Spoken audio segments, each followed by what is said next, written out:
الحمد للہ رب العالمین والعاقبۃ للمتقین والصلاة والسلام علی اشرف الانبیاء والمرسلین نبینا محمد وعلی آلہ واصحابہ ومن تبعہم بإحسان الی یوم الدین. اما بعد، قال اللہ تبارک وتعالی فی القرآن المجید: اعوذ باللہ من الشیطان الرجیم، بسم اللہ الرحمن الرحیم. لقد کان لکم فی رسول اللہ اسوۃ حسنہ. الحمدللہ، اللہ کے فضل اور اس کے کرم سے ہم الحبر اکیڈمی کے ایک مایہ ناز اور ایک منفرد کورس 10 ڈیز سیرہ جرنی کی پہلی کلاس میں موجود ہیں. دراصل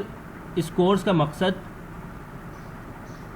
نبی اکرم صلی اللہ علیہ وسلم کی مبارک زندگی کو سمجھنا اور بالآخر اس پر عمل پیرا ہونا ہے، اور رسول اللہ صلی اللہ علیہ وسلم کی زندگی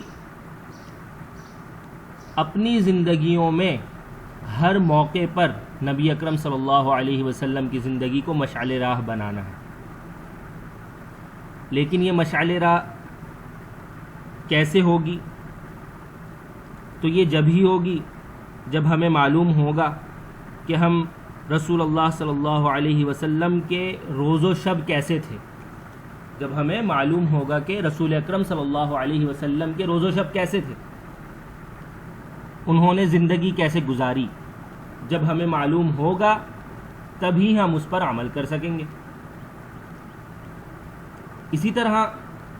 نبی اکرم صلی اللہ علیہ وسلم کی پیدائش سے لے کر وفات تک کی مکمل حیات کو جاننا، اس کے بارے میں پڑھنا، یہی جو ہے وہ سیرت کا اصل موضوع ہے. اب ہم اس کلاس کا باقاعدہ آغاز کرتے ہیں. کلمہ سیرہ کا معنی اور مفہوم. تو بات یہ ہے کہ عربی زبان میں کچھ 3 کلمات ایسے ہیں جن کے معنی اور مفہوم آپس میں ایک دوسرے کے ساتھ کافی حد تک منسلک ہیں، ایک دوسرے سے کافی مماثلت رکھتے ہیں. پہلا کلمہ ہے السنہ اور دوسرا کلمہ ہے السیرہ اور تیسرا کلمہ ہے الحدیث. تو لفظ السیرہ جو ہے وہ اس کا معنی ہے، لغوی معنی ہے انسان کے چلنے کا طریقہ، عادات اور طرز زندگی. اور اس کا اصطلاحی معنی ہے کہ وہ علم جس میں نبی اکرم صلی اللہ علیہ وسلم کی ولادت سے لے کر وفات تک کی تمام زندگی، اخلاق، شمائل، غزوات اور دعوات کا مطالعہ کیا جائے. یعنی نبی اکرم صلی اللہ علیہ وسلم کے پیدائش کے واقعات، ان کا نسب، ان کا بچپن کیسا گزرا، ان کی جوانی کیسی گزری، جوانی میں کیا کیا کیا، اس کے بعد پھر نبوت کیسے ملی، نبوت کا آغاز کیسے ہوا، یہ ساری چیزیں پڑھنا، یہی جو ہے وہ سیرت کا اصطلاحی معنی ہے. دوسرا لفظ تھا سنہ. سنہ کا لغوی معنی ہے راستہ اور طریقہ، اور اس کا اصطلاحی معنی ہے وہ تمام اقوال، افعال، تقریرات، جسمانی یا اخلاقی صفات جو جناب نبی اکرم صلی اللہ علیہ وسلم کی طرف منسوب ہیں. یعنی کہ نبی اکرم صلی اللہ علیہ وسلم کے افعال میں سے ہے کہ نبی اکرم صلی اللہ علیہ وسلم دائیں ہاتھ سے کھانا کھاتے تھے، نبی اکرم صلی اللہ علیہ وسلم مسواک کیا کرتے تھے. تو یہ ساری چیزیں سنت کہلاتی ہیں. اسی طرح لفظ حدیث، اس کا لغوی معنی ہے نئی یا جدید بات، خبر، گفتگو، کلام کرنا. اور اس کا اصطلاحی معنی ہے آسان لفظوں میں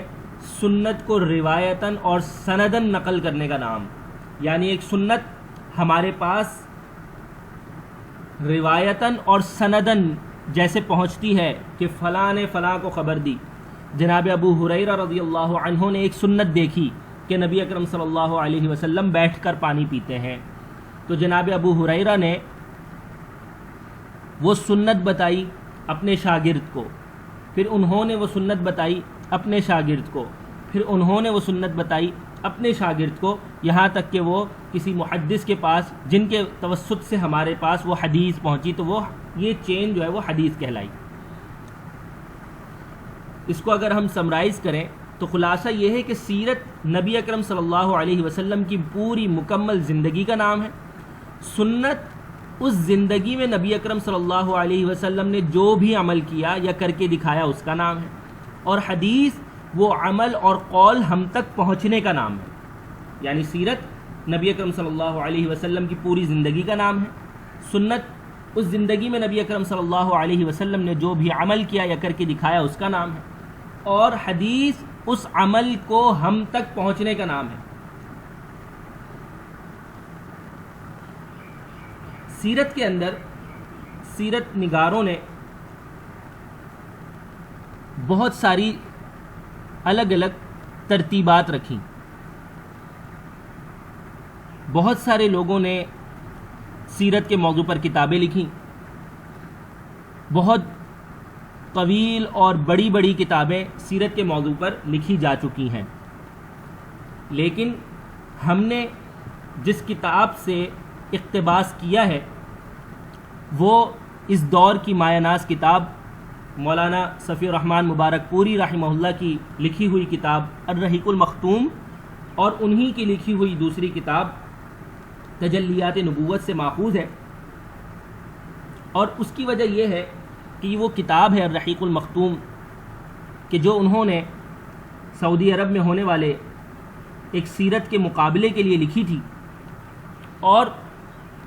اس کتاب میں حتی الامکان کوشش کی گئی ہے کہ صرف اور صرف صحیح روایات کو جمع کیا جائے. سیرت کے موضوع پر لوگوں نے بہت ساری کتابیں لکھی ہیں، اور اس میں موضوعات کو جمع کرتے وقت اس چیز کا اتنا زیادہ خیال نہیں رکھا گیا کہ جو واقعہ ذکر کیا جا رہا ہے وہ صحت کے اعتبار سے کیسا ہے. اور اسی لیے اس کتاب کو جو اول انعام ملا اس مقابلے میں وہ اس لیے کیونکہ اس کتاب کے اندر جو روایات مولانا صفی الرحمن مبارک پوری رحمہ اللہ نے ذکر کی وہ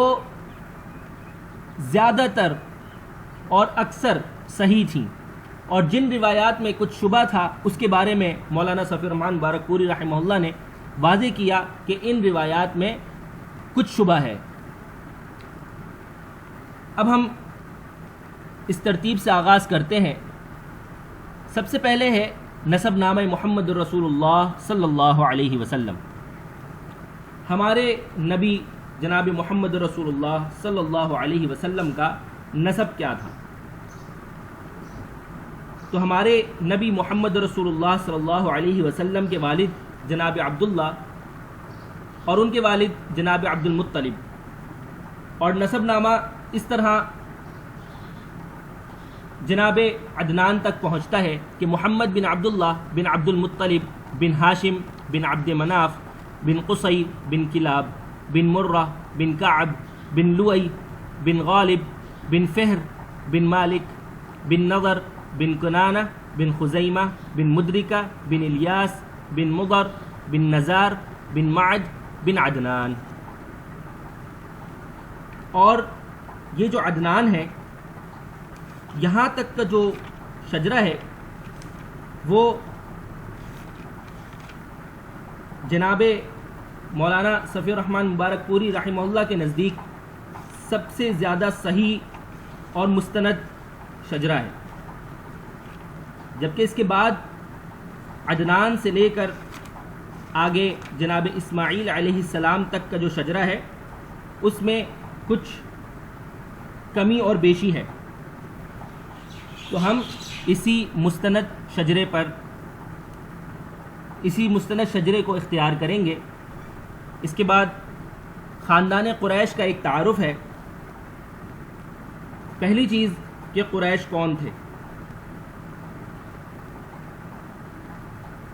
جناب نبی اکرم صلی اللہ علیہ وسلم کا تعلق قبیلہ قریش سے تھا. اس وقت عرب میں سب سے زیادہ معزز قبیلہ یہی قریش تھا، اور قریش دراصل فہر بن مالک یا نضر بن کنانہ جو تھے نبی اکرم صلی اللہ علیہ وسلم کے نسب میں، انہی کا لقب تھا، اور بعد میں انہی کی اولاد اسی نسبت سے مشہور ہو گئی. اور بات یہ ہے کہ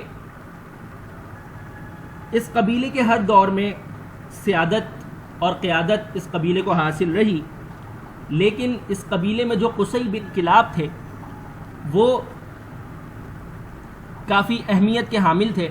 کیونکہ وہی پہلی شخصیت ہیں قبیلہ قریش میں جن کو کعبے کا پہلا متولی کہا جاتا ہے. قبیلہ قریش میں سے سب سے پہلے کعبے کے متولی بننے والے قصی بن کلاب ہی تھے. اور قصی نے کعبے کے شمال میں ایک گھر تعمیر کروایا جو آج اور بعد میں دار الندوہ کے نام سے مشہور ہوا. دار الندوہ دراصل قریش کی پارلیمنٹ ہاؤس تھی، جہاں پر تمام اہم فیصلے جو ہے وہ ادھر لوگ جمع ہو کر کیا کرتے تھے. یہاں تک کہ نکاح اور دیگر عام رسومات بھی ادھر ہی ادا کی جاتی تھی. پھر نسب محمد رسول اللہ صلی اللہ علیہ وسلم میں جو دوسرا بڑا نام ہے وہ ہے آپ کے پردادا ہاشم کا. ہاشم جن کا اصل نام عمرو تھا، اور نبی اکرم صلی اللہ علیہ وسلم اپنے پردادا ہاشم کی نسبت سے ہی ہاشمی کہلاتے ہیں. اور ہاشم کا نام ہاشم اس لیے پڑا کہ جب ہاشم کعبے کے متولی بنے تو یہ حجاج کو کافی زیادہ سہولیات فراہم کرتے تھے، جن میں سے ایک چیز یہ تھی کہ وہ حجاج کو روٹیاں توڑ کر شوربے میں بھگو کر کھلاتے تھے. اور عربی میں حشم کہتے ہیں توڑنے والے کو، اور روٹیاں توڑنے والا ہاشم کہلایا، اور اسی نسبت سے وہ ہاشمی اور ہاشم مشہور ہو گئے. اور پھر اس کے بعد نسب محمد رسول اللہ صلی اللہ علیہ وسلم میں ایک بڑا نام آپ کے دادا جناب عبد المطلب کا ہے. عبد المطلب ہاشم کے بعد سب سے زیادہ عزت و شرف حاصل کرنے والے تھے. عبد المطلب کے دور میں دو اہم واقعات پیش آئے. پہلا واقعہ وہ چاہے زمزم کی کھدائی جس کو ہم کنواں زمزم بھی کہتے ہیں، اور دوسرا واقعہ واقع فیل تھا. تو ان دونوں واقعات کی کچھ مختصر تفصیلات میں ذکر کروں گا. واقعہ کا خلاصہ یہ ہے کہ عبد المطلب نے ایک دن خواب دیکھا کہ انہیں زمزم کا کنواں کھودنے کا حکم دیا جا رہا ہے، اور خواب ہی میں انہیں اس جگہ کی نشاندہی بھی کی گئی. انہوں نے بیدار ہونے کے بعد کھدائی شروع کر دی، اور رفتہ رفتہ وہ چیزیں برآمد ہوئیں جو بنو جرہم مکہ چھوڑتے وقت چاہے زمزم میں دفن کر کے چلے گئے تھے. بنو جرہم وہ قبیلہ جو جناب اسماعیل علیہ السلام کے بعد یہاں رہا کرتا تھا، اور جب وہ مکہ چھوڑ کر گیا تو اس وقت ان کے پاس کچھ تلواریں تھیں، کچھ زرہیں تھیں، اور سونے کے 2 ہرن تھے. جب وہ جانے لگے تو انہوں نے اس کنویں کو بھی بند کر دیا. یہ کنواں جس کو آج ہم زمزم کے نام سے جانتے ہیں، یہ جناب اسماعیل علیہ السلام کی پانی کی ضرورت کو پورا کرنے کے لیے اللہ کی طرف سے معجزانہ طور پر سرزمین مکہ میں جاری کیا گیا. اور جب جناب عبد المطلب نے نشان دہی کی ہوئی جگہ پر کھدائی شروع کی تو اس جگہ سے انہیں وہی چیزیں ملنا شروع ہو گئیں جو بنو جرہم نے مکہ چھوڑتے وقت دفنائی تھیں. اور یہ باتیں ان کو اپنے آباء و اجداد سے معلوم تھیں کہ بنو جرہم جاتے وقت یہ چیزیں یہاں دفن کر کے گئے ہیں. ان میں تلواریں، زرہیں اور سونے کے 2 ہرن برآمد ہو گئے. تو جناب عبد المطلب نے تلواروں سے کعبے کا دروازہ ڈھال دیا، سونے کے 2 ہرن بھی دروازے میں ہی لگا دیے، اور حاجیوں کو زمزم پلانے کا بندوبست شروع کر دیا. کھدائی کے دوران ایک اور واقعہ ہوا، اور وہ یہ کہ جب زمزم کا کنواں نمودار ہو گیا تو قریش نے عبد المطلب سے جھگڑا کیا کہ بھائی ہمیں بھی اس کھدائی میں شامل کرو، کیونکہ زمزم جو ہے وہ ایک بابرکت کنواں تھا اور لوگ جانتے تھے اس کے بارے میں۔ تو عبد المطلب نے کہا کہ میں تو ایسا نہیں کر سکتا، اور اس کی وجہ یہ ہے کہ صرف مجھے ہی خواب میں اس کے بارے میں حکم دیا گیا ہے۔ تو اس سب کے باوجود قریش جو ہے وہ اس ضد سے باز نہیں آئے، اور انہوں نے پھر یہ فیصلہ کیا کہ ہم ایک عرافہ کے پاس جا کر فیصلہ کرواتے ہیں کہ وہ دیکھے کہ بھائی ہمیں اس میں شامل ہونا چاہیے یا نہیں ہونا چاہیے۔ بہرحال یہ لوگ مکے سے نکل کر دور ایک عرافہ کے پاس جانے کے لیے جب نکلے تو راستے میں کچھ ایسی نشانیاں ظاہر ہوئیں جس سے لوگ خوفزدہ ہو گئے، اور لوگوں کو علم ہو گیا کہ یہ جو چاہے زمزم کی کھدائی کا معاملہ ہے یہ عبد المطلب کے ساتھ خاص ہے اور اسی کو کرنے دیا جائے۔ تو لوگ پھر پیچھے ہٹ گئے، اور اسی موقع پر جناب عبد المطلب نے اللہ کے حضور ایک نظر مانی تھی، اور وہ نظر یہ تھی کہ اگر اللہ نے مجھے 10 بیٹے دیے اور وہ 10 کے 10 جوان ہو گئے اور میرے دفاع کرنے کے قابل ہو گئے تو میں ان 10 میں سے کسی ایک بیٹے کو اللہ کی راہ میں ضرور بضرور قربان کروں گا۔ نظر دراصل اسلام میں بھی جائز ہے، اور اہل جاہلیت بھی نظر مانا کرتے تھے۔ نظر ایک جائز ہے اور ایک ناجائز ہے۔ جائز نظر یہ ہے کہ انسان اللہ کے لیے نظر مانے اور کسی بھی نیک کام کی نظر مانے۔ مثال کے طور پر کوئی بندہ یہ نظر مانتا ہے کہ اگر اللہ نے مجھے بیٹا دیا تو میں اللہ کی راہ میں 1 مہینے کے روزے رکھوں گا یا 10 دن کے روزے رکھوں گا، یا اگر اللہ نے مجھے فلاں چیز یا فلاں نعمت سے نوازا تو میں اللہ کی راہ میں 10,000 1,00,000 50,000 صدقہ کروں گا۔ تو کوئی بھی جائز عمل جو اسلام میں ثواب ہے اس کی آپ نظر مان سکتے ہیں۔ کوئی بھی جائز عمل جو اسلام میں ثواب ہے اس کی آپ نظر مان سکتے ہیں، اور نظر صرف اور صرف اللہ کے لیے ہی مانی جائے گی، نہ کسی شجر کے لیے، نہ ہی کسی حجر کے لیے، اور نہ ہی کسی قبر والے کے لیے نظر مانی جا سکتی ہے، اور نہ ہی کسی حرام کام کے لیے نظر مانی جا سکتی ہے۔ مثال کے طور پہ کہ کوئی کہے کہ نظر تو اللہ سے مانی ہے کہ اللہ نے میرے کام کر دیا تو میں جو ہے وہ فلاں شخص کو قتل کر دوں گا، تو یہ نافرمانی کا عمل ہے، اسلام میں جائز نہیں ہے، حرام ہے۔ تو اسی طرح یہ نظر بھی مکمل کرنا حرام ہے۔ یا کوئی کہے کہ اگر میرا یہ کام ہو گیا تو میں فلاں شخص کے اتنے پیسے چرا لوں گا، تو یہ نظر ناجائز ہے اور حرام ہے۔ دوسرا واقعہ جو عبد المطلب کے ساتھ خاص ہے وہ ہے واقعہ فیل۔ اس کا خلاصہ یہ ہے کہ ابرہہ نامی ایک حبشی شخص تھا جو نجاشی کی طرف سے یمن کا گورنر جنرل تھا۔ اس کو جب پتہ چلا کہ اہل عرب جو ہے وہ، اہل مکہ جو ہے وہ ایک کعبہ ہے، ایک گھر ہے، اس کی پوجا کرتے ہیں یا اس کا طواف کرتے ہیں، تو اس نے صنعاء میں، یمن کے جو دارالحکومت ہے صنعاء، اس میں ایک کلیسا تعمیر کروایا اور اعلان کروایا کہ بھائی اس کی عبادت کرو، آج سے اس کی پرستش کرو، اس کے گرد طواف کرو۔ تو جب یہ خبر بنو کنانہ کے ایک آدمی کو ہوئی تو اس نے رات کے وقت کلیسا کے اندر گھس کر کلیسا کو گندا کر دیا۔ جب ابرہہ کو یہ بات پتہ چلی تو وہ سخت برہم ہوا، ناراض ہوا، غصہ ہوا، اور 60,000 کا ایک لشکر لے کر کعبے کو ڈھانے کے لیے نکل کھڑا ہوا۔ اس نے اپنے ایک زبردست ہاتھی، اپنے لیے ایک زبردست قسم کا ہاتھی بھی منتخب کیا، اور ان ہاتھیوں کا لشکر لے کر جو ہے وہ نکل پڑا، یہاں تک کہ مغمس نامی ایک جگہ پر پہنچ گیا۔ اب ہاتھیوں کو مکے کے اندر داخل ہونے کے لیے تیار کر رہا تھا، لیکن اب اس سے آگے ہاتھی چل ہی نہیں رہے تھے۔ جب ہاتھیوں کا رخ شمال یا جنوب کی طرف کیا جاتا تو وہ چل پڑتے، لیکن جب ان کو مشرق کی طرف کیا جاتا تو وہ بیٹھ جاتے اور آگے ہی نہیں بڑھتے۔ اور اسی جگہ پر پھر اللہ تعالی نے اللہ کے حکم سے کچھ چڑیاں بھیجی جو لشکروں کی صورت میں تھی، جھنڈ بھیجے جس نے ان لشکر پر ٹھیکری جیسے پتھر گرائے، اور ہر چڑیا کے پاس 3 کنکریاں تھیں، ایک اس کی چونچ میں اور 2 اس کی پنجوں میں، اور جس پر وہ کنکری لگتی اس شخص کے اعضاء کٹ کر گرنا شروع ہو جاتے اور وہ کھائے ہوئے بھوسے کی طرح ہو جاتا۔ اور اس چیز کا ذکر، اس واقعے کا ذکر اللہ سبحانہ و تعالی نے اپنی نشانی کے طور پر سورۃ الفیل میں ذکر کیا ہے۔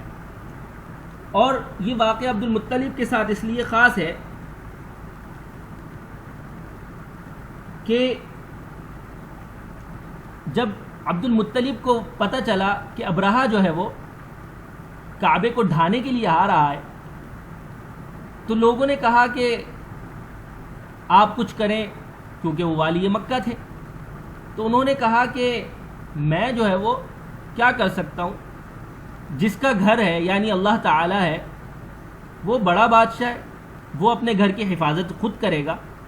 اور ہم سے بہتر کرے گا۔ یعنی کہ ان کو اللہ سبحانہ و تعالی پر اتنا یقین تھا کہ اللہ سبحانہ و تعالی اپنے گھر کو اس طرح منہدم ہونے نہیں دے گا۔ اس کے بعد عبد المطلب کی کل 16 اولادیں تھیں، 10 بیٹے اور 6 بیٹیاں۔ بیٹوں کے نام حارث، زبیر، ابو طالب، عبداللہ، حمزہ، ابو لہب، غیداق، مقوم، صفار اور عباس۔ اور بیٹیوں کے نام ام الحکیم، برہ، عاتکہ، صفیہ اور امیمہ۔ یہ 6 بیٹیاں اور 10 بیٹے عبد المطلب کی اولادیں تھیں، جن میں سے ہمارے نبی محمد رسول اللہ صلی اللہ علیہ وسلم کے والد گرامی جناب عبداللہ تھے۔ جناب عبداللہ کا شجرہ نسب عبداللہ بن عبد المطلب بن ہاشم بن عبد مناف بن قصی بن کلاب، اور جناب عبداللہ کی والدہ کا نام فاطمہ تھا، اور عمرو بن عائد بن عمران بن مخزوم کی صاحبزادی تھی۔ جناب عبداللہ عبد المطلب کے انتہائی چہیتے بیٹوں میں سے تھے، اور سب سے زیادہ خوبصورت بھی تھے، اور ذبیح کہلاتے تھے۔ ذبیح اس لیے کہلاتے تھے کہ ابھی جیسا ہم نے پیچھے ذکر کیا تھا کہ واقع اس کے زمزم کی کھدائی کے موقع پر جب عبد المطلب نے نظر مانی تھی کہ میں ایک بیٹے کو اللہ کی راہ میں قربان کروں گا، تو جب ان کے پاس 10 بیٹے ہو گئے اور سب جوان ہو گئے تو انہوں نے اپنی نظر کی تکمیل کا فیصلہ کیا اور اپنے 10 کے 10 لڑکوں کے درمیان قرعہ ڈالا، قرعہ اندازی جس کو ہم کہتے ہیں۔ تو ایک بار قرعہ ڈالا تو اس میں بھی عبداللہ کا نام نکلا، دوسری بار ڈالا پھر عبداللہ کا نام نکلا، تیسری بار ڈالا پھر عبداللہ کا نام نکلا، الغرض کے ہر بار عبداللہ کا نام نکلا۔ تو پھر انہوں نے چھری لی اور کعبے کی طرف چل پڑے کہ عبداللہ کو میں ذبح کروں گا، لیکن عبداللہ کے ننہال والے یعنی جناب عبداللہ کے نانکے کے جو لوگ تھے بنو مخزوم، اور عبداللہ کے اپنے بھائی بھی، سگے بھائی بھی آڑے آ گئے کہ نہیں، عبداللہ کو ہم نہیں ذبح ہونے دیں گے۔ تو پھر انہوں نے کہا کہ اب میں نظر کا کیا کروں؟ تو لوگوں نے کہا کہ بھئی کسی عرافہ کے پاس چلتے ہیں اور کوئی فیصلہ کرواتے ہیں کہ کیا کریں ہم۔ تو یہ لوگ سب ایک عرافہ کے پاس گئے اور اس نے کہا کہ ایک کام کرو کہ عبداللہ کے مقابلے میں 2 قرعے ڈالو، ایک عبداللہ کا قرعہ ڈالو اور ایک پرچی پر لکھ دو کہ 10 اونٹوں کے مقابلے میں عبداللہ کا قرعہ ڈالو، یعنی کہ عبداللہ اور 10 اونٹ، اور اگر عبداللہ کا نام دوبارہ نکلے تو پھر اونٹ بڑھا دو، یعنی پہلی باری میں 10 اونٹ، دوسری باری میں 20 اونٹ، تیسری باری میں 30 اونٹ، اگر پھر بھی عبداللہ کا نام نکلے تو اونٹ بڑھاتے رہو، یہاں تک کہ قرعہ جو ہے وہ اونٹوں کے نام نکلا ہے۔ تو جناب عبد المطلب نے ایسا ہی کیا، تو ہر بار کرتے رہے یہاں تک کہ اونٹوں کی مقدار 100 اونٹ پوری ہو گئی۔ تو جب 100 اونٹ ہو گئی تو پھر عبداللہ کا نام قرعہ نکلنے کے بجائے اونٹوں کے نام نکل آیا کہ ہاں بھئی 100 اونٹ کی پرچی نکل آئی۔ تو پھر اس طرح عبد المطلب نے عبداللہ کے بدلے نظر اتارنے کے لیے 100 اونٹوں کی قربانی اللہ کی راہ میں دی، 100 اونٹوں کی قربانی اللہ کی راہ میں دی۔ اسی لیے جناب محمد الرسول اللہ صلی اللہ علیہ وسلم فرمایا کرتے تھے کہ میں 2 ذبیحوں کی اولاد ہوں. پہلے ذبیح جناب اسماعیل علیہ السلام کہ جن کو بھی اللہ کی راہ میں قربان کیا جانا تھا، اور اللہ تعالی نے ان کے بدلے ایک مینڈھے کو بھیج دیا اور جناب ابراہیم علیہ السلام نے اس کی قربانی دی. اور دوسرے ذبیح جناب عبداللہ جن کے صاحبزادے تھے محمد رسول اللہ صلی اللہ علیہ وسلم کہ ان کو بھی ذبح کیا جانا تھا، اور جناب عبد المطلب نے بھی ان کو ذبح کرنے کے لیے تیاری کر لی تھی، لیکن پھر اللہ کے فیصلے سے اور قرآن اندازی کے ذریعے سے ان کے مقابلے میں 100 اونٹوں کی قربانی پیش کی گئی. جناب عبداللہ نبی اکرم صلی اللہ علیہ وسلم کی والدہ اور نبی اکرم صلی اللہ علیہ وسلم کی والدہ جناب آمنہ بنت وہب بنت عبد مناف بن زہرہ بن کلاب، یہ کلاب جو تھے ان پر آ کر جناب عبداللہ اور جناب آمنہ دونوں کا شجر نسب نبی اکرم صلی اللہ علیہ وسلم کے شجر نسب سے مل جاتا ہے. یعنی نبی اکرم صلی اللہ علیہ وسلم کی والد اور والدہ دونوں کا شجر نسب آپس میں مل جاتا ہے جناب کلاب پر آ کر، اور یہ بنتی ہے محمد رسول اللہ صلی اللہ علیہ وسلم کے اپنے شجر نسب میں 5ویں پشت. یعنی محمد رسول اللہ صلی اللہ علیہ وسلم کا شجر مبارک 5ویں پشت پہ جا کر نبی اکرم صلی اللہ علیہ وسلم کے والد اور والدہ کا خاندان آپس میں جڑ جاتا ہے. اب ہم تھوڑی سی نظر عرب کے معاشرے پر ڈالتے ہیں. تو عرب کا معاشرہ کچھ ملا جلا تھا، کچھ اچھائیاں تھیں اور کچھ برائیاں تھیں. تو عرب کی بری عادات میں سے پہلی چیز تھی بت پرستی. الگ الگ قسم کی بت پرستیاں تھیں، بہت سارے بت تھے، لات، منات، عزا، ہبل، اور ہر کسی کے اپنے اپنے کام تھے، ہر کسی کو اپنی اپنی ڈیوٹیاں انہوں نے موسوم کی ہوئی تھیں. اور اللہ تعالیٰ قرآن مجید میں ان کے بارے میں فرماتا ہے کہ وہ بتوں کی عبادت صرف اس لیے کرتے تھے کہ اللہ کا قرب حاصل کر سکے. فرمایا کہ ما نعبدهم الا لیقربونا الی اللہ زلفیٰ، کہ ہم ان کی عبادت محض اس لیے کر رہے ہیں کہ وہ ہمیں اللہ کے قریب کر دیں. اور دوسری جگہ وہ ان بتوں کو اپنا سفارشی تصور کرتے تھے. وَيَعْبُدُونَ مِن دُونِ اللَّهِ مَا لَا يَضُرُّهُمْ وَلَا يَنفَعُهُمْ وَيَقُولُونَ هَؤُلَاءِ شُفَعَاؤُنَا عِندَ اللَّهِ، یہ مشرکین اللہ کے سوا ان کی عبادت کرتے ہیں جو انہیں نہ نفع دے سکتے ہیں نہ نقصان، اور کہتے ہیں کہ یہ اللہ کے ہاں ہمارے سفارشی ہیں. تو وہ ان نیک لوگوں کو بت بنا کر سمجھتے تھے کہ یہ نیک لوگ ہیں اور اللہ کے ہاں ان کی زیادہ چلتی ہے. ہم اگر اللہ سے دعا مانگیں گے تو اللہ ہماری دعا تو رد کر دے گا، اگر یہ ہمارے لیے کوئی بات کہہ دیں تو اللہ ان کی باتوں کو رد نہیں کرے گا. دوسری چیز بدشگونی اور فال نکالنا، عراف و کوہان پر ایمان لانا، نجومیوں کی تصدیق کرنا. یعنی یہ ساری بدشگونیاں ایسی تھیں کہ جی گھر سے نکلے ہیں، پرندہ بیٹھا ہے، پرندے کو اڑایا، اگر سیدھے ہاتھ پر پرندہ مڑ گیا تو جی آج کا دن ہمارا بہت اچھا گزرے گا، اور اگر پرندہ الٹے ہاتھ پہ چلا گیا تو جی آج ہم گھر سے باہر نہیں نکلیں گے، آج اگر ہم تجارت کریں گے تو ہمیں نقصان ہو جائے گا، آج اگر ہم سفر میں جائیں گے تو ہمیں نقصان ہو جائے گا. تو اس طریقے سے بدشگونیاں کرتے تھے. اور عراف اور کوہان پر، عراف یعنی جو لوگ علم غیب کا دعویٰ کرتے ہیں ستاروں کے ذریعے سے یا جنوں اور شیاطین کے ذریعے سے آدھی ادھوری باتیں لوگوں کو پہنچاتے ہیں، ان پر ایمان لے کر آ جاتے تھے. پھر جاہلیت میں کچھ نکاح بھی تھے جو عجیب و غریب قسم کے نکاح تھے. ان میں سے چند ایک میں ذکر کرتا ہوں کہ ایک تو صورت وہی تھی جو آج بھی رائج ہے اور اسلامی نکاح ہے، وہ یہ کہ ایک آدمی دوسرے آدمی کو اس کی زیر ولایت لڑکی کے لیے نکاح کا پیغام بھیجتا، یعنی ولی کو نکاح کا پیغام بھیجتا، پھر منظوری کے بعد مہر دے کر اس سے نکاح کر لیتا. اور یہی نکاح جناب محمد رسول اللہ صلی اللہ علیہ وسلم کا بھی ہوا. اور دوسری صورت یہ تھی کہ جب عورت حیض سے پاک ہوتی تو اس کا شوہر کہتا کہ فلاں شخص کے پاس پیغام بھیج کر اسے اس کے ساتھ منسلک کر دو، اور شوہر خود اس سے الگ تھلگ رہتا اور اس کے قریب نہ جاتا، یہاں تک کہ واضح ہو جاتا کہ جس آدمی کے ساتھ اس نے رات گزاری وہ حمل سے ہو گئی ہے. اور جب حمل واضح ہو جاتا تو اس کے بعد اگر شوہر چاہتا تو اس عورت کے پاس جاتا. اور ایسا اس لیے کیا جاتا کہ یہ عقیدہ رکھا جاتا کہ ایسا کرنے سے لڑکا شریف اور باکمال پیدا ہوگا، والعیاذ باللہ۔ اور اسی طرح اور بعض قبیح صورتیں جاہلیت میں نکاح کی موجود تھیں۔ اور باقی چیز قبائلی عصبیت اور جنگیں۔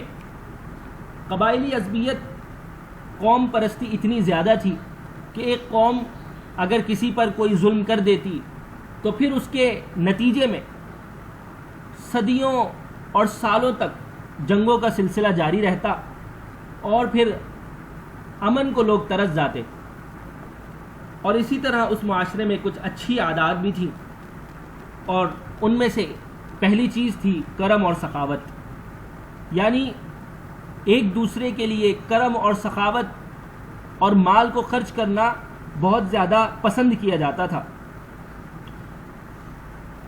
اتنا زیادہ پسند کیا جاتا تھا کہ اہل جاہلیت کے اشعار کی اگر ہم تقسیم کریں تو آدھے سے زیادہ اشعار آپ کو صرف کرم اور سخاوت کے موضوع پر ملیں گے۔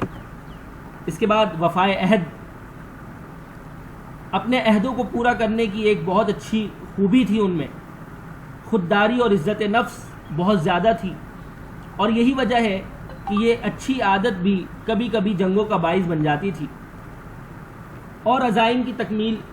ایک فیصلہ اگر کر لیں تو پھر جب تک کہ وہ پورا نہ ہو جائے اس سے پیچھے نہیں ہٹتے تھے۔ اور جو اس میں آخری چیز ہے وہ ہے بدوی سادگی،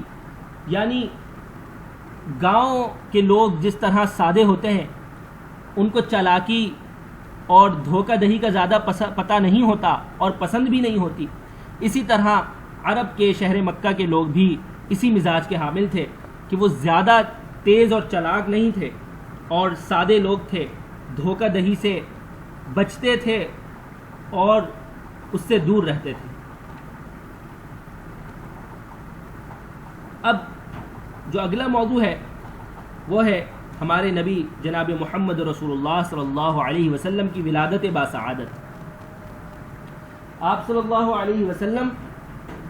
مکہ میں شعب بنی ہاشم کے اندر موسم بہار میں پیدا ہوئے۔ مکہ مکرمہ میں پیدا ہوئے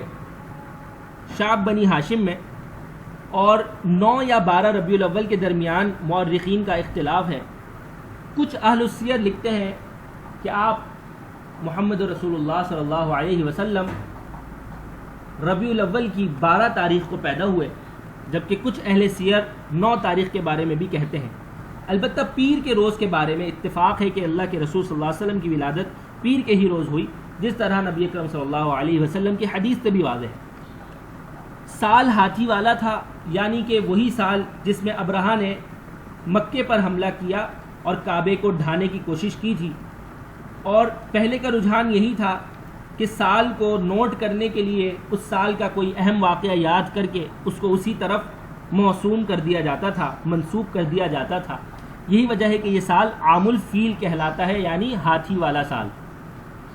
پیدائش کے وقت جناب محمد رسول اللہ صلی اللہ علیہ وسلم کی والدہ کے پاس دائیا کا کام عبد الرحمن بن عوف رضی اللہ عنہ کی والدہ شفا بنت عمرو نے انجام دیا۔ پیدائش کے وقت جناب آمنہ نے ایک خواب دیکھا تھا کہ ان کے بطن سے ایک نور نکلا ہے جس سے شام کے محلات روشن ہو گئے ہیں، اور پھر دنیا نے دیکھا کہ جناب محمد رسول اللہ صلی اللہ علیہ وسلم نہ صرف عرب بلکہ عجم کے لیے اور ساری انسانیت کے لیے نور ہدایت بن کر چمکے۔ دادا جناب عبد المطلب کو جب آپ کی پیدائش کی خبر ہوئی تو بہت زیادہ خوش ہوئے اور گھر پہنچے اور آپ کو لے کر سیدھا بیت اللہ میں گئے، اور وہاں جا کر آپ کا نام محمد رکھا، اور آپ کی والدہ جناب آمنہ نے آپ کا نام احمد رکھا، یعنی جناب محمد رسول اللہ صلی اللہ علیہ وسلم کے 2 نام رکھے گئے۔ پہلا نام آپ کے دادا نے محمد رکھا اور دوسرا نام آپ کی والدہ نے احمد رکھا، اور عرب کے دستور کے مطابق 7ویں ہی دن آپ کا عقیقہ، ختنہ اور دعوت کی گئی، جبکہ کچھ اہل السیر اور مورخین کے نزدیک آپ ختنہ شدہ پیدا ہوئے، لیکن اس بارے میں کوئی صحیح روایت صفی الرحمن مبارک پوری رحمہ اللہ فرماتے ہیں کہ موجود نہیں۔ اسی لیے 7ویں ہی دن عقیقہ اور ختنہ بھی کی گئی۔ آپ صلی اللہ علیہ وسلم کے والد جناب عبداللہ کی ایک لونڈی تھی ام ایمن، جو آپ کا خیال رکھا کرتی تھی۔ جناب محمد رسول اللہ صلی اللہ علیہ وسلم کے والد کی وفات آپ کی پیدائش سے کچھ عرصے پہلے ہو چکی تھی، اس لیے آپ یتیم پیدا ہوئے۔ جو لونڈی ام ایمن تھی ان کا نام برکت تھا اور وہ حبشن تھیں، اور انہوں نے اللہ کے فضل سے اسلام کا زمانہ دیکھا، اسلام کو قبول کیا، ہجرت بھی کی، اور آپ صلی اللہ علیہ وسلم کی وفات کے بعد تک 6 مہینے بعد تک وہ حیات رہی، اور نبی صلی اللہ علیہ وسلم کے زمانے میں وہ کافی بزرگ ہو چکی تھیں، اور اللہ کے رسول صلی اللہ علیہ وسلم اکثر و بیشتر ان کے گھر تشریف لایا کرتے تھے۔ اس کے بعد ہے رضاعت۔ نبی اکرم صلی اللہ علیہ وسلم کو آپ کی والدہ کے بعد اگر کسی نے دودھ پلایا سب سے پہلے تو وہ آپ کے چچا ابو لہب کی لونڈی صوبیہ تھی۔ ابو لہب وہی چچا جو ایمان نہیں لایا تھا اور اسلام دشمن تھا، اور جس کی مذمت میں بعد میں قرآن مجید میں سورۃ اللہب بھی نازل ہوئی۔ اور اس کے بعد جس عورت کا صوبیہ کے بعد آپ نے دودھ پیا وہ جناب حلیمہ سعدیہ تھی، اور اس کی تفصیل یہ ہے کہ عرب کا ایک دستور تھا کہ بچوں کو شہر سے دور رکھا جاتا تھا تاکہ وہ بیماریوں سے محفوظ رہیں، اور ان کو گاؤں بھیج دیا جاتا تھا بدوی عورتوں کے پاس تاکہ وہ اچھی زبان سیکھ سکیں، اچھا کھانا اور خالص کھانا ان کی نشو و نما بہتر ہو۔ جس طرح آج بھی پنجاب کے دیہی جو علاقے ہیں وہاں پر جو لوگ نشو و نما پاتے ہیں ان کے بارے میں مشہور ہوتا ہے کہ بھائی یہ گاؤں کا پلا بڑا ہے تو مضبوط ہے، اس کا جسم مضبوط ہے۔ اور اسی طرح زبان کے حوالے سے بھی یہی بات مشہور ہے کہ جو زبان گاؤں کی ہوتی ہے، جو خالص پنجابی یا سندھی گاؤں میں بولی جاتی ہے، وہ شہروں میں نہیں بولی جاتی۔ تو آپ صلی اللہ علیہ وسلم اسی دستور کے مطابق آپ صلی اللہ علیہ وسلم کو لینے کے لیے بھی کچھ عورتیں آئیں، اور آپ صلی اللہ علیہ وسلم حلیمہ سعدیہ کے ساتھ گاؤں چلے گئے۔ آپ صلی اللہ علیہ وسلم کے کچھ رضائی بہن بھائی بھی تھے۔ پہلی عورت جس کا آپ نے دودھ پیا وہ صوبیہ تھی، اور ان سے آپ کے 3 بھائی تھے، پہلے مسروح، دوسرے حمزہ بن عبد المطلب، اور تیسرے ابو سلمہ مخزومی۔ حمزہ بن عبد المطلب آپ کے رضائی بھائی بھی تھے اور آپ کے سگے چچا بھی تھے، اور حلیمہ سعدیہ جو دوسری عورت جن کا آپ نے دودھ پیا ان سے بھی آپ کے ایک بھائی اور 2 بہنیں تھیں، ایک بھائی عبداللہ، دوسری انیسہ اور جدامہ جن کا مشہور نام شیما بھی ہے۔ تو حلیمہ کے پاس جو آپ نے مدت گزاری اس کا حال کچھ یہ ہے کہ جب آپ صلی اللہ علیہ وسلم کو لینے کے لیے حلیمہ سعدیہ اور عورتوں کے ساتھ مکے میں آئیں تو آپ کے پاس جو گدھی تھی وہ انتہائی سست چال تھی، اور حال اتنا زیادہ خراب تھا کہ جو اونٹنی تھی وہ دودھ نہ دیتی تھی،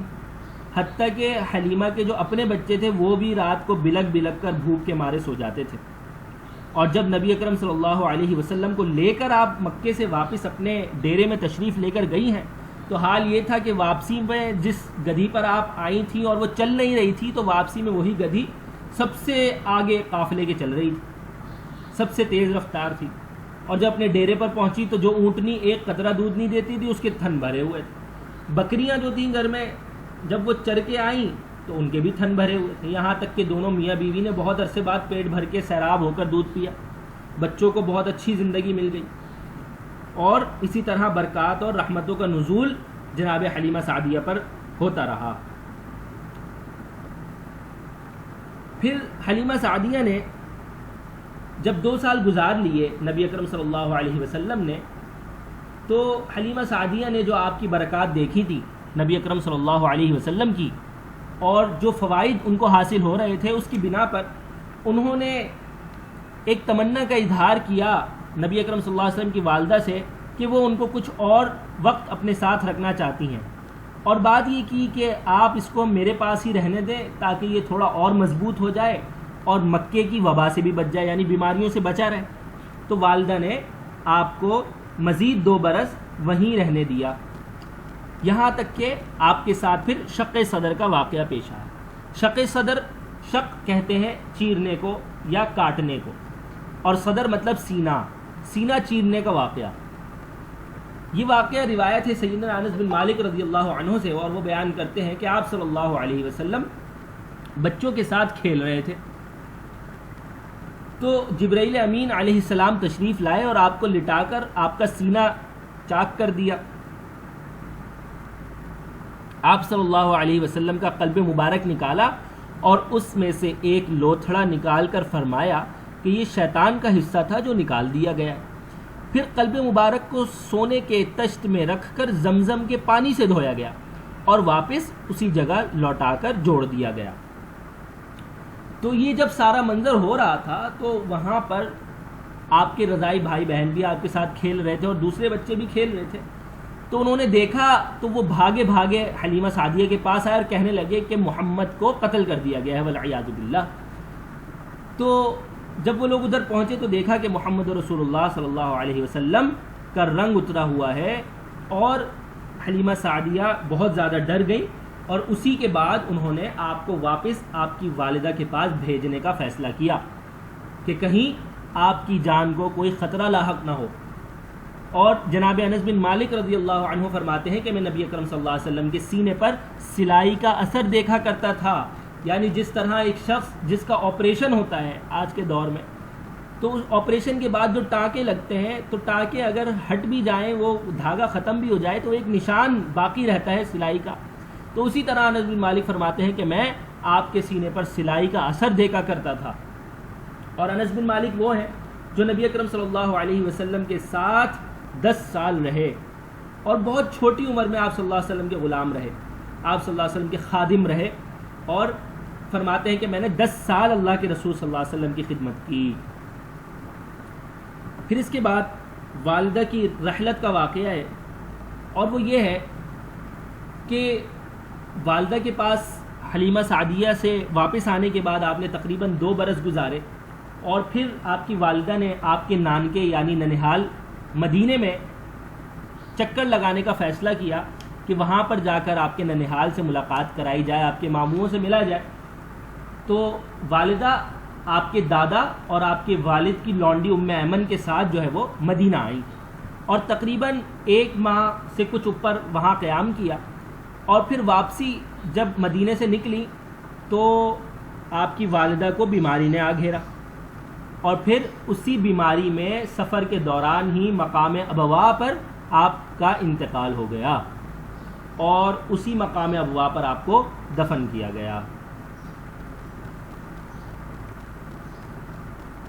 واپسی کا سفر آپ نے اپنے دادا عبد المطلب اور اپنے والد کی لونڈی ام ایمن کے ساتھ کیا۔ واپس پہنچے تو دادا کی کفالت میں پھر آپ کی زندگی کا آغاز ہوا۔ انتہائی محبت اور شفقت کا معاملہ آپ کے ساتھ آپ کے دادا عبد المطلب کا تھا، اور بہت ہی زیادہ قدر و احترام کرتے تھے، اتنا زیادہ احترام کرتے تھے کہ جس مجلس میں آپ کی صدارت تھی جناب عبد المطلب کی، اور آپ کی نشست تھی، آپ کی مسند تھی جس پر آپ بیٹھ کر فیصلے کیا کرتے تھے، کسی کی ہمت نہ تھی کہ اس پر بیٹھتا، لیکن جناب محمد رسول اللہ صلی اللہ علیہ وسلم بچے ہونے کے باوجود جناب عبد المطلب ان کو اس پر بیٹھنے دیتے، اور ان کو بہت قدر کی نگاہ سے دیکھتے، اور آپ کے بارے میں یقین رکھتے کہ آنے والا مستقبل آپ کا بہت تابناک اور بڑا ہے۔ عمر مبارک صرف 8 برس 2 مہینے 10 دن تھی جب دادا کا بھی سایہ شفقت آپ سے رخصت ہو گیا۔ پھر آپ کی کفالت چچا جناب ابو طالب کی پاس آئی۔ سب سے زیادہ عرصہ آپ جن کی کفالت میں رہے وہ ابو طالب ہے، اور آپ صلی اللہ علیہ وسلم کے والد کے سگے بھائی بھی تھے۔ زیادہ مالدار نہ تھے، لیکن جناب محمد رسول اللہ صلی اللہ علیہ وسلم کی کفالت کے بعد آپ کے گھر میں مال میں برکتوں کا بے تحاشا نزول رہا، یعنی اتنا زیادہ کہ روایات میں ہے کہ ایک آدمی کا کھانا پورے کنبے کو کافی ہو جاتا تھا، اور خود آپ صلی اللہ علیہ وسلم بھی صبر و قناعت کا نمونہ تھے، تو جو کچھ ملتا آپ صلی اللہ علیہ وسلم اس پر قناعت فرماتے۔ پھر آپ کا پہلا سفر شام ہے، آپ صلی اللہ علیہ وسلم کی عمر مبارک جب 12 برس ہوئی تو آپ چچا ابو طالب کی معیت میں تجارت کی غرض سے شام کی طرف سفر فرمایا آپ نے. تو جب ملک شام کی حدود میں مقام بصرہ کے قریب قافلہ ٹھہرا تو بحیرہ رام کا ایک راہب جو ہے وہ اس نے آپ کو پہچان لیا. بحیرہ جو ہے وہ ایک راہب تھا جو اپنے گھر سے نکلتا نہیں تھا. تو جب اس نے دیکھا کہ ایک قافلہ آیا ہے تو وہ اپنے گھر سے نکل کر سیدھا آپ صلی اللہ علیہ وسلم کے پاس آیا اس قافلے میں سے، اور آپ کا ہاتھ پکڑ کر کہنے لگا کہ یہ دنیا کے سردار ہیں، پروردگار عالم کے رسول ہیں، اللہ نے انہیں رحمت بنایا ہے. تو لوگوں نے کہا کہ تمہیں کیسے پتہ چلا؟ کہنے لگا کہ جب تم لوگ گھاٹی سے اس طرف آ رہے تھے تو میں نے دیکھا کہ درخت اور کوئی پتھر اس راستے میں ایسا نہ تھا جو سجدے کے لیے نہ جھک گیا، اور یہ دونوں چیزیں سوائے نبی کے کسی اور کو سجدہ نہیں کرتے. اور پھر اس نے مہر نبوت جو آپ صلی اللہ علیہ وسلم کے دونوں کندھوں کے درمیان ایک ہڈی تھی اس سے بھی آپ کو پہچان لیا. اور پھر اس نے قافلے کی ضیافت کی اور ابو طالب سے کہا کہ ان کو واپس لے کر چلے جاؤ، شام میں چونکہ یہود کی تعداد زیادہ ہے تو مجھے خطرہ ہے کہ کہیں ایسا نہ ہو کہ یہود ان کو پہچان لیں، کیونکہ یہود نبی اکرم صلی اللہ علیہ وسلم کو سب سے زیادہ پہچاننے والوں میں سے تھے. اسی لیے اللہ تعالیٰ نے قرآن مجید میں فرمایا تھا کہ یعرفونہم کما یعرفون ابناءہم، یعرفون کما یعرفون ابناءہم، کہ یہ لوگ آپ کو ایسے جانتے ہیں جیسے اپنے بچوں کو جانتے ہیں. یعرفونہ کما یعرفون ابناءہم، کہ یہ آپ کو ایسے جانتے ہیں جیسے اپنے بچوں کو جانتے ہیں. پھر اس کے بعد ابو طالب نے آپ کو واپس مکے بھیج دیا. پھر اس دوران مکے واپس آ کر جب آپ کی عمر مبارک 20 برس ہوئی تو ایک اہم واقعہ جنگ فجار پیش آئی، اور وہ یہ تھی کہ ایک طرف قریش اور کنانہ کے قبائل تھے اور دوسری جانب قیس اور غیلان کے قبائل تھے، اور دونوں میں گھمسان کی جنگ ہوئی اور دونوں کی طرف سے کافی زیادہ لوگ قتل ہو گئے. اور جب بہت زیادہ ہو گئے، لڑ کر تھک گئے، تو پھر انہوں نے آپس میں صلح کر لی اور یہ طے پایا کہ دونوں طرف کے مقتولین گنے جائیں، جدھر زیادہ ہوں ادھر والے زائد مقتولین کا خون بہا لے لیں. اس کے بعد وہ جنگ ختم ہو گئی اور باہمی شر و عداوت کو مٹا دیا گیا. لفظ فجار اس لیے استعمال ہوا اس جنگ میں کیونکہ اس جنگ میں حرمت والے مہینوں کی پامالی کی گئی.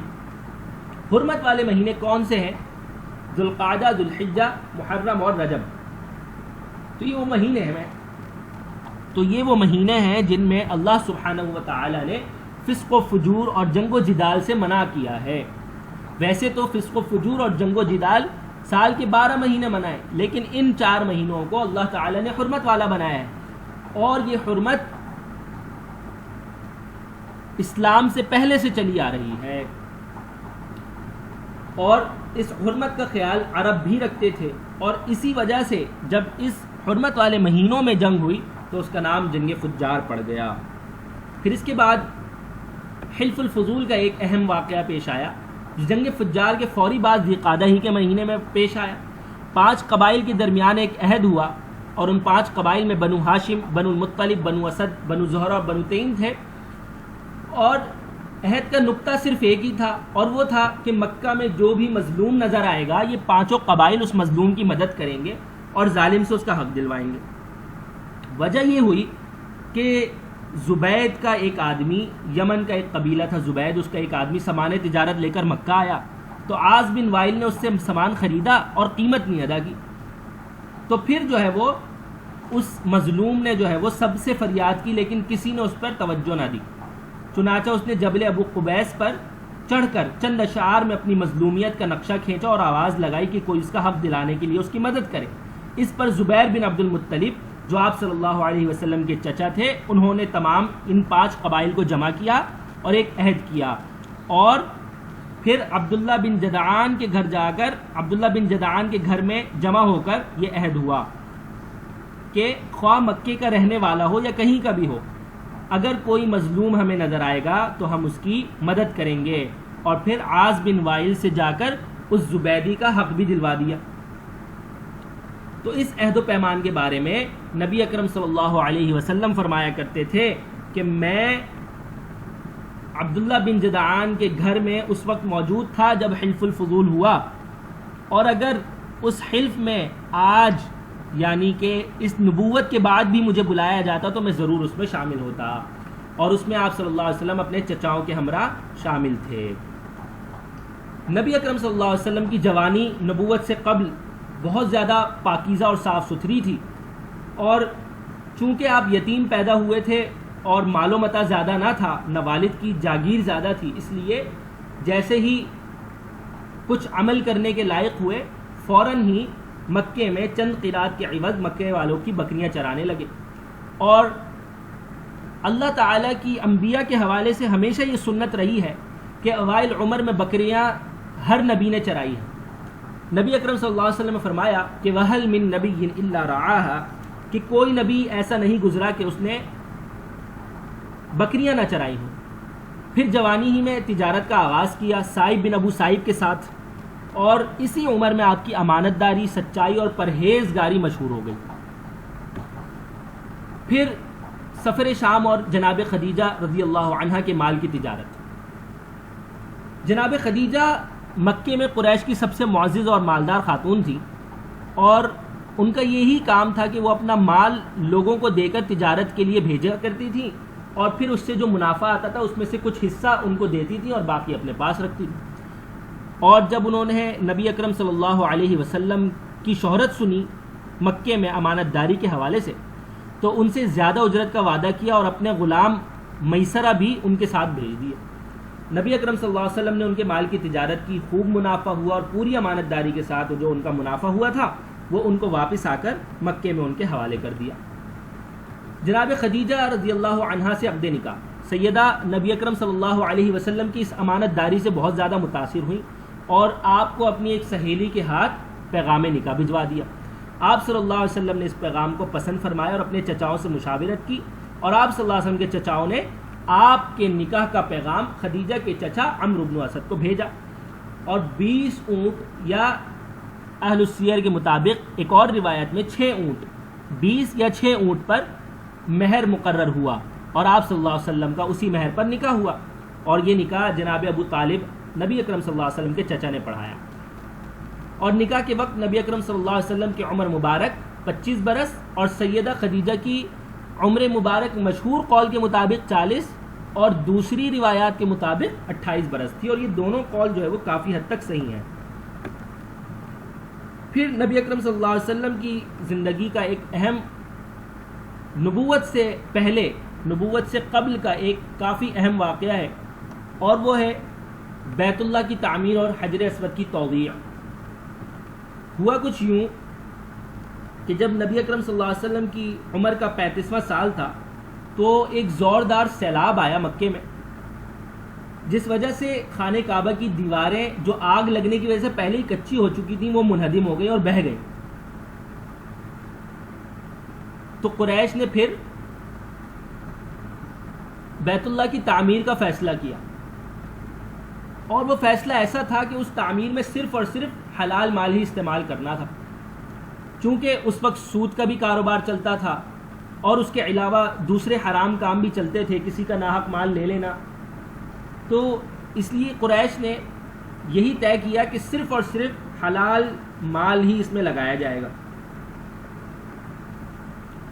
اب ایک اور مسئلہ پیش آیا، اور وہ یہ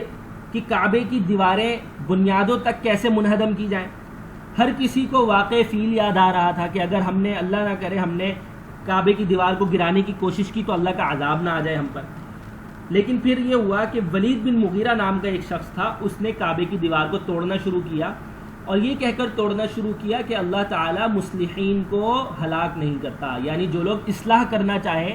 درست کرنا چاہیں کسی چیز کو، اس کو اللہ تعالیٰ ہلاک نہیں کرتا، چونکہ ہماری نیت اچھی ہے اس لیے اللہ تعالیٰ ہمیں ہلاک نہیں کرے گا۔ اور جب لوگوں نے دیکھا کہ اس کو کچھ نہیں ہوا، اس کے اوپر کوئی عذاب نہیں آیا، تو پھر لوگ بھی اس میں شامل ہو گئے، یہاں تک کہ جناب ابراہیم علیہ السلام والی بنیاد تک کعبے کو منہدم کر دیا گیا۔ پھر جب کعبے کی تعمیر کا آغاز ہو گیا تو پھر ایک اور مسئلہ آیا، اور وہ یہ کہ مال کم پڑ گیا، حلال مال کم پڑ گیا۔ مال تو بہت تھا لیکن حلال نہیں تھا، تو اس لیے حلال مال کم پڑنے کی وجہ سے انہوں نے دیواروں کی جو چوڑائی تھی وہ تھوڑی کم کر کے دیوار پہلے اٹھا دی، اور 6 ہاتھ جو ہے وہ تقریباً چھوڑ دی، اور وہ حصہ آج تک ایسے ہی ہے باہر، جس کو ہم حتیم کے نام سے کہتے ہیں۔ اس تعمیر میں نبی اکرم صلی اللہ علیہ وسلم بھی اپنے چچاؤں میں خاص کر عباس کے ہمراہ شامل تھے اور پتھر اٹھا کر دینے میں معاون تھے۔ پھر حجر اسود کی توزیع کا جھگڑا ہوا۔ حجر اسود کی توزیع کیا تھی کہ جب کعبے کی دیواریں اتنی اونچی ہو گئیں کہ جب حجر اسود لگانے کا وقت آ گیا تو یہ جھگڑا ہوا کہ ہر سردار چاہتا تھا کہ یہ مبارک کام حجر اسود کو اٹھا کر اس کی جگہ پہ رکھنا، یہ کام میں کروں۔ تو اس بات پر جھگڑا ہو گیا، اور جھگڑا اتنا زیادہ بڑھ گیا کہ قریب تھا کہ لوگ ایک دوسرے کو تلواریں نکال کر جنگ شروع ہو جاتی۔ لیکن پھر بنو امیہ کے ایک بزرگ شخص، بنو امیہ جو کہ اپنی بصیرت اور سیاست اور مدبرانہ فیصلوں کے لیے مشہور تھے، اس کے ایک بزرگ شخص نے فیصلہ کیا کہ جس کو سب نے تسلیم بھی کیا، اور وہ یہ کہ مسجد حرام کے دروازے سے جو پہلا شخص داخل ہوگا وہی ہمارا فیصل ہوگا، اسی سے ہم فیصلہ کروا لیں گے۔ اور اللہ کی جانب سے ایسا ہوا کہ جو شخص پہلا داخل ہوا مسجد حرام کے دروازے سے وہ محمد رسول اللہ صلی اللہ علیہ وسلم تھے۔ تو ان کو دیکھ کر لوگوں نے پکارا کہ ھذا الامین رضیناہ ھذا محمد، کہ یہ تو امین ہیں، ہم ان کو جانتے ہیں اور ہم ان سے راضی ہیں، اور یہ محمد الرسول اللہ صلی اللہ علیہ وسلم۔